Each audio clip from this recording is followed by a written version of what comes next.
Hey YouTube, how you guys doing today? Kevin here coming at you with a first look. This is a Coleman CT200U Mini Bike. Yes, this thing is a new addition to our horde. This thing right here has been sitting for about 6 years, I want to say. Close to 6 years. Not running. Chains were all rusted. I replaced the chain in the rear axle. I did do a video on that, but it did not come out. So, what do you call it there? Replaced both rear wheel bearings and had to replace the rear chain, clean the front chain, but we're going to get rid of that whole entire chain assembly there. There is no chain clutch cover. I do not have that for the bike that goes over that to cover.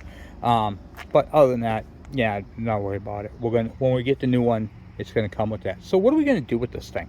This is actually a bigger version of the bike that I had when I was a kid. I had a mini bike with the style frame. It was not a Coleman, and I had gotten rid of it. And well, anyway, I want to do some cool stuff with this bike. So what are we going to do with something like this? I mean, the fender's bent right there, which I'm probably going to straighten it out a little bit, but I'm not going to get too crazy with it. The seat has one blemish, which is right here. Not that big of a deal. Parts are readily available for this.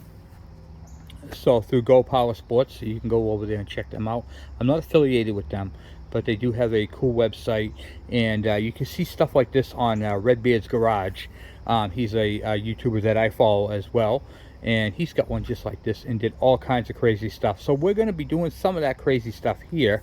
One of the things that we're going to be doing on this one is a 22mm carburetor, Mikuni, of course. We're going to be doing an exhaust. We're going to be doing a CVT clutch. And on Redbeard's Garage, they had to cut out this bracket right here, and we're not going to do that. They actually make a plate to move the engine forward, and we're going to go ahead and do that, and we're going to do an exhaust. And then at that point, I'm pretty much possibly going to be done. I might put a headlight on this thing. I'm debating on the headlight. But other than that, that is my camper special. We're going to, like I said, we're going to do an exhaust, carburetor, intake, clutch, and move that thing up and forward. So basically it's a spacer that goes underneath. It's a plate mount. It's about an inch or so up, and it sets the engine forward to give you clearance for that bracket without cutting it. So that's what I'll be doing on this thing. But I just wanted to give you guys a first look, show you guys, and well, let's fire it up. Let's start this up, see if we can do it without a choke.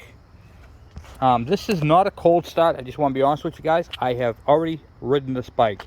I've taken it up and down the street a bunch of times. It stops. It does everything it should. It's a blast to ride. A lot of fun. Let's try starting it here. You can hear it's got a little hesitation in the carburetor. See if we help it out a little bit there. So you can hear it's been sitting, you know, so the carburetor's going to need to be cleaned.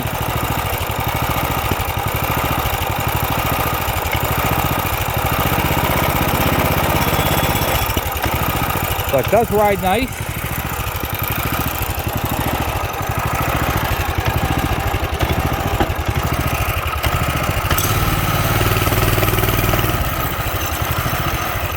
Take right off.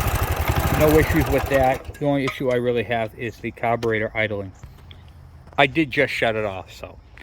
Anyway, and I had to replace one of my tensioners. The tensioner on this side right here was broken. So I did the wheel bearings because they were seized. So I'll just basically tell you what I had to do. I had to basically get that, what do you call it, the axle out, which was an absolute nightmare because it was seized into the wheel bearings. Now, if you guys get one of these bikes and your axle does not come out, you cannot hit that with a steel hammer, because this, you can't buy that nut at a store. You have to order that the wheel nuts on both of them.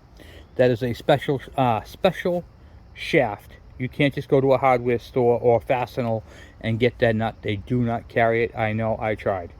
But I was able to get a whole axle for $12.99, I think it was, but the shipping was like 10 bucks. So it is what it is. But I wanted to show you guys a first look on the bike and what we have here. So we are waiting for a carburetor for Dave's bike.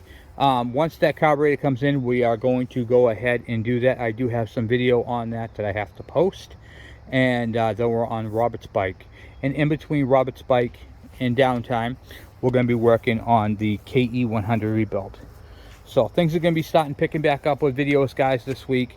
I do have a well, I have a few videos that I have to post, but yeah, we got some stuff coming up. So anyway, guys, thank you for watching, thank you for subscribing, and I will talk to you guys later. I'm out.